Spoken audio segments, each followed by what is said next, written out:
आपका स्वागत है द साइंस अप में। आप लोग देख रहे हैं साइंस की स्पेशल सीरीज 69। इम्पॉर्टेंट है PhD, THD, super TET, railway, NTPC, mains के लिए इवन जितने भी एग्जाम्स होते हैं जिसमें साइंस आती है, ये सीरीज़ दोस्तों सभी के लिए इम्पॉर्टेंट है।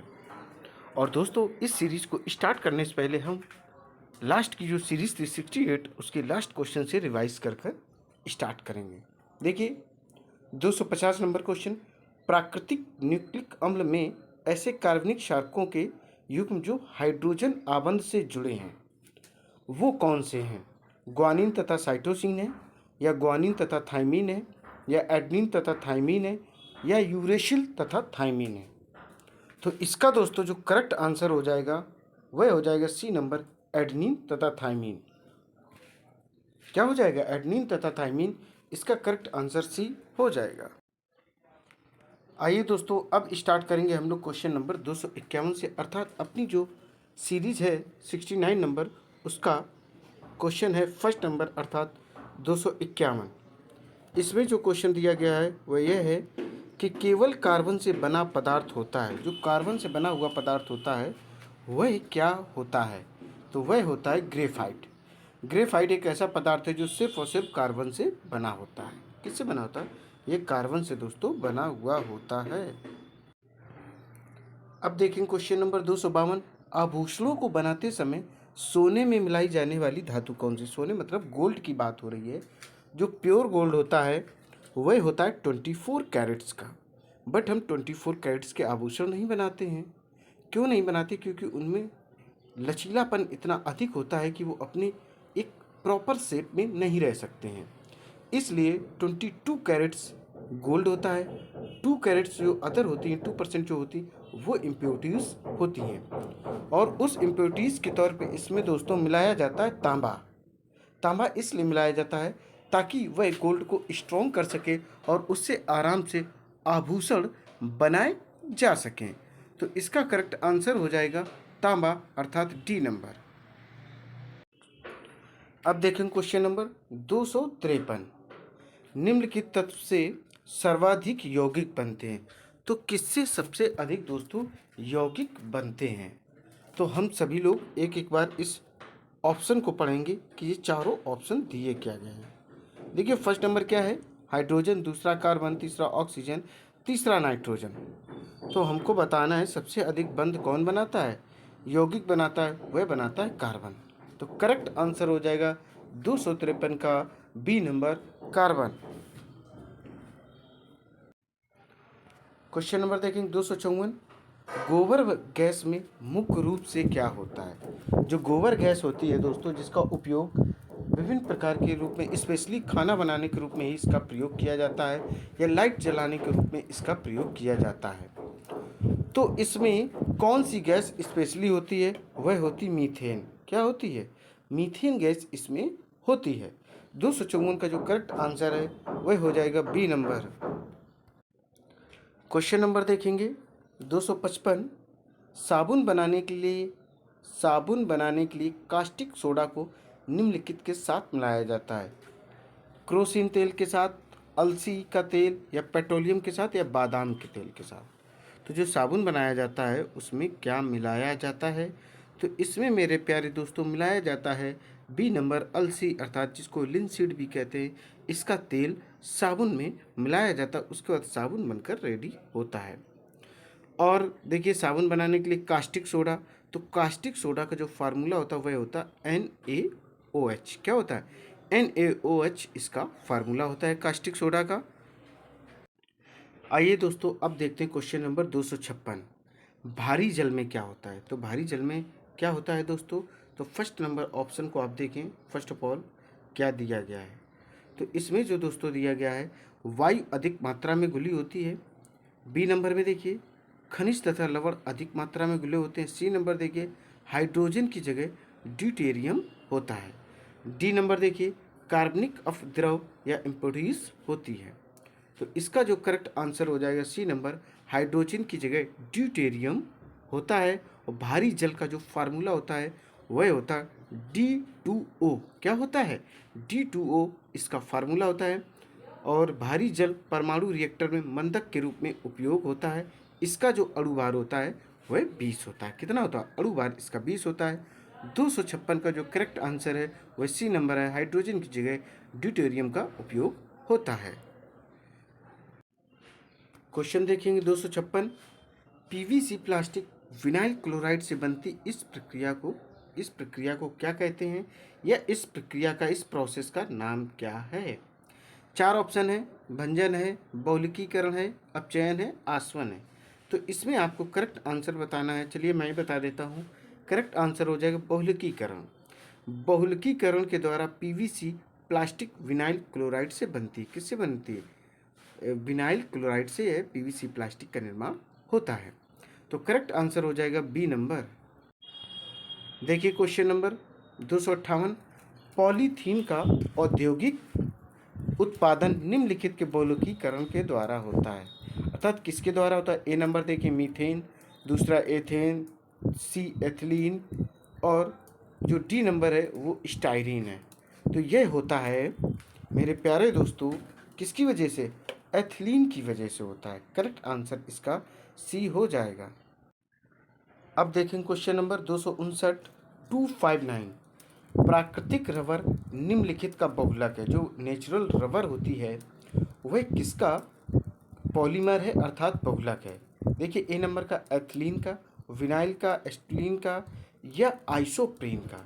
जो प्राकृतिक रबर है वह स्पेशली जो बहुलक होता है वह होता है आइसोप्रीन। इसका करेक्ट आंसर हो जाएगा सी नंबर। क्या हो जाएगा? करेक्ट आंसर इसका सी नंबर हो जाएगा, आइसोप्रीन। अब देखेंगे करेक्ट आंसर, सॉरी क्वेश्चन देखेंगे दोस्तों 260। प्लास्टिक उद्योग में पीवीसी शब्द निम्नलिखित के लिए प्रयुक्त होता है।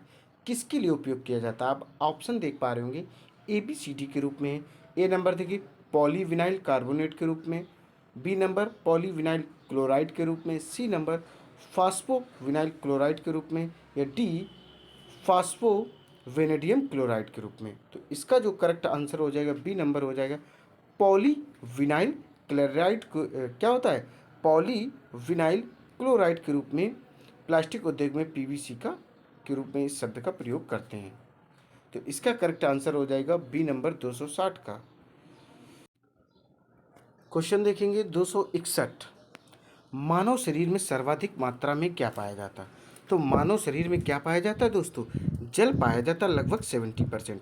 मानव शरीर में सर्वाधिक मात्रा में जो पाया जाने वाला है वह जल होता है, लगभग 70%। प्रोटीन को बॉडी बिल्डिंग मटेरियल कहा जाता है। प्रोटीन स्पेशली हमें दालों से प्राप्त होता है, और मुख्य रूप से पूछा जाए तो सोयाबीन से प्राप्त होता है। इससे कोशिकाओं का निर्माण होता है, कोशिकाओं से ऊतक, और ऊतक से शरीर का निर्माण होता है। यह शरीर की मरम्मत के लिए प्रोटीन बहुत इंपॉर्टेंट होता है। 1 ग्राम प्रोटीन से 4.2 कैलोरी ऊर्जा प्राप्त होती है। अब बात करें वसा। वसा हमें तेली पदार्थों से प्राप्त होती है। जितने हम ऐसे तेली वाले पदार्थ खाते हैं उससे हमें वसा प्राप्त होती। वसा एक संचित ऊर्जा के रूप में कार्य करती है। और 1 ग्राम वसा से बात करें 9.3 कैलोरी ऊर्जा प्राप्त होती है। ब्लड में ब्लड प्लाज्मा की जो परसेंटाइल होती है वह होती है 55%। अगर आपसे पूछा जाए ब्लड में जो ब्लड प्लाज्मा है वह कितने परसेंट होता है? वह होता है 55%। इसका रंग कैसा होता है? लाइट येलो, अर्थात हल्का पीला होता है, और इसमें 90% पानी तथा 10% कार्बोहाइड्रेट, प्रोटीन, फैट, मिनरल्स आदि चीज़ें पाई जाती हैं। इतनी चीज़ें होती हैं दोस्तों। तो 261 का जो करेक्ट आंसर हो जाएगा वह हो जाएगा बी नंबर, जल अर्थात वाटर। वाटर का जो फार्मूला होता है वह होता है H2O। क्या होता है? H2O इसका फार्मूला होता है। अब क्वेश्चन दोस्तों अपना जो है वह 261 है। कितना है? 261 नंबर यह क्वेश्चन है। निम्न में से निम्न में से क्या एक मिश्रण नहीं है? तो कांच मिश्रण है, पीतल भी है, स्टील भी है, बट ग्रेफाइट में कुछ भी मिश्रण नहीं। ग्रेफाइट स्पेशली कार्बन से बना होता है। किससे बना होता है? कार्बन से बना हुआ होता है। ये किसी भी प्रकार का कोई मिश्रण नहीं होता, ये एक ही प्रकार के पदार्थ से बने हुए होते हैं। तो 261 का जो करेक्ट आंसर हो जाएगा वह हो जाएगा डी नंबर। अब देखें क्वेश्चन नंबर 263। क्या है? 263 क्वेश्चन है, जल की स्थायी कठोरता को दूर करने के लिए यह विधि नहीं अपनाई जा सकती, अर्थात कौन सी विधि नहीं अपनाई जा सकती है। देखिए ए नंबर सोडियम कार्बोनेट को मिलाना, बी नंबर देखिए आसवन, सी नंबर कास्टिक सोडा मिलाना या उबालना। तो इससे कौन सी विधि है जिसमें हम जल की कठोरता को दूर नहीं कर सकते हैं? तो इसका करेक्ट आंसर हो जाएगा आसवन विधि। देखिए आसवन विधि द्वारा जल की स्थायी कठोरता दूर की जा सकती है। क्या है एक क्वेश्चन था, जल की स्थायी कठोरता दूर करने के लिए विधि नहीं अपनाई जा सकती, तो वह आसवन विधि है। ठीक, आसवन विधि द्वारा जल को हम क्या कर सकते हैं? इसमें दोस्तों थोड़ा सा इस क्वेश्चन में मिस प्रिंट है। जल की स्थायी कठोरता दूर करने के लिए कौन सी विधि नहीं अपनाई जा सकती, नई जगह अपनाई जा सकती है। तो करेक्ट आंसर हो जाए आसवन। आसवन विधि द्वारा क्या है, जल की स्थायी कठोरता को दूर किया जा सकता है। आसवन विधि द्वारा जल का शुद्धिकरण किया जा सकता है। आसवन विधि द्वारा मुक्ता द्रवों के मिश्रण को पृथक किया जा सकता है। जल को उबालकर जल की अस्थायी कठोरता दूर की जा सकती है। ठीक है दोस्तों, तो इसका करेक्ट आंसर हो जाएगा बी नंबर। क्वेश्चन में थोड़ा सा आप लोग यहाँ पे चेंज कर सकते हैं। अब देखें क्वेश्चन नंबर 264, विद्युत चुंबकों में निम्नलिखित धातु काम आती है। विद्युत चुंबकों में कौन सी धातु काम आती है? तो वह होता है नर्म लोहा। क्या होता है? सॉफ्ट आयरन होता है, वह इसके लिए इंपॉर्टेंट होता है, इसी का प्रयोग किया जाता है। करेक्ट आंसर हो जाएगा ए नंबर। अब देखें क्वेश्चन नंबर 265, विटामिन सी क्या है? तो फर्स्ट ऑफ ऑल आप समझें, विटामिन सी का जो नाम होता है साइंटिफिक, वह होता है एस्कॉर्बिक एसिड। क्या होता है? एस्कॉर्बिक एसिड इसका नाम होता है, और यह हमें सभी प्रकार के खट्टे पदार्थों से प्राप्त होता है। अब बात होती कि विटामिन सी की कमी से कौन सा रोग होता है? तो स्कर्वी रोग विटामिन सी की कमी से होता है। क्या होता है? स्कर्वी रोग होता है। सिट्रिक अम्ल सिरका में पाया जाता है। लैक्टिक अम्ल ये किस में पाया जाता है? दूध में पाया जाता है। अगर आपसे पूछा जाए कि दूध से दही में किस बैक्टीरिया के कारण परिवर्तन होता है, तो वह होता है लैक्टोबैसिलस। क्या होता है? लैक्टोबैसिलस के कारण दूध से दही में परिवर्तित होता है। तो विटामिन सी का जो आपने देखा है, विटामिन सी क्या है, तो इसका करेक्ट आंसर डी हो जाएगा। इसको एस्कॉर्बिक एसिड कहते हैं। देखिए क्वेश्चन 266, स्टेनलेस इस्पात बनाने के काम आने वाले धातुओं का युग्म कौन सा है? ए नंबर क्रोमियम तथा इस्पात, बी नंबर जस्ता तथा लोहा, और सी नंबर है तांबा तथा लोहा, डी है इसमें डी है लोहा तथा कॉस्ट आयरन, या अदर कोई धातु भी है। तो दोस्तों इसका जो करेक्ट आंसर हो जाएगा वह हो जाएगा ए नंबर क्रोमियम तथा इस्पात। दोस्तों ध्यान रखें, क्रोमियम तथा इस्पात मिलकर ही स्टेनलेस इस्पात का निर्माण करते हैं। अब बात आती है स्टेनलेस इस्पात का फ़ायदा क्या होता है? इससे विभिन्न प्रकार के ऐसे इंस्ट्रूमेंट बनाए जाते हैं जिनमें क्या होता है, ज़्यादा मजबूती की ज़रूरत होती है हमें, इसलिए क्रोमियम तथा इस्पात को मिलाया जाता है और स्टेनलेस इस्पात का निर्माण किया जाता है। 266 का करेक्ट आंसर है ए नंबर। क्वेश्चन देखेंगे 267, किस 100 मिलीलीटर जलीय विलयन में सर्वाधिक संख्या में कण पाए जाएंगे? तो ए नंबर देखो 0.5 मोल NaCl में, बी नंबर 0.8 मोल KBr में, सी नंबर में देखिए 1 मोल एथिल अल्कोहल में, डी नंबर देखिए 0.4 मोल MgBr2 में। तो इसका करेक्ट आंसर हो जाएगा डी नंबर 0.4 मोल MgBr2 में। किसमें? 0.4 मोल MgBr2 में जलीय विलयन में सर्वाधिक संख्या में कण पाए जाएंगे। अब क्वेश्चन देखेंगे 268, लोहा का 1 ग्राम परमाणु का अर्थ क्या होता है? तो देखिए 4 ऑप्शन ABCD। ए देखें 1 ग्राम लोहा, बी 55.8 ग्राम लोहा, सी देखें 55.8 परमाणु द्रव्यमान इकाई, डी देखिए 111.6 ग्राम लोहा। तो इसका करेक्ट आंसर हो जाएगा बी नंबर 55.8 ग्राम लोहा का 1 ग्राम परमाणु का ये अर्थ इसमें दिया गया, अर्थात 1 ग्राम परमाणु जो लोहा का होगा उसमें कितना होगा, ये इतनी संख्या होगी। दोस्तों जैसा कि आप देख पा रहे हैं 268 का करेक्ट आंसर है बी नंबर। क्वेश्चन है 269, भोजन में विटामिन डी की कमी से होने वाला कौन सा रोग है? तो जब भोजन में विटामिन डी मिलता नहीं है तो उसकी कमी से एक रोग होता है जिसको कहते हैं रिकेट्स अर्थात सूखा रोग। ये स्पेशली बच्चों में होता है। अब बात करें एडल्ट की तो उनमें ऑस्टियोमोलेसिस अर्थात हड्डियों का मुड़ना भी एक प्रकार का रोग विटामिन डी की कमी से होता है। अब बात हो रही विटामिन डी, तो विटामिन डी हमें प्राप्त कहाँ से होता है? Vitamin D specially Surya Prakash से प्राप्त होता है, लेकिन सुबह शाम की जो धूप होती है स्पेशली मॉर्निंग की, वह हमें विटामिन डी अच्छी मात्रा में उपलब्ध कराती है। इसके अलावा अन्य खाद्य पदार्थ भी होते हैं जिससे हमें विटामिन डी मिलती है। अब बात तो इसका दोस्तों करेक्ट आंसर क्या हो जाएगा? सी नंबर हो जाएगा रिकेट्स। अब बात करें स्कर्वी, तो स्कर्वी जो है ये होता है विटामिन सी की कमी से। विटामिन सी के जो मुख्य स्रोत होते हैं वह सभी प्रकार के खट्टे फल। अब बात करें विटामिन बेरी बेरी रोग, तो बेरी बेरी जो रोग होता है वह विटामिन बी की कमी से होता है।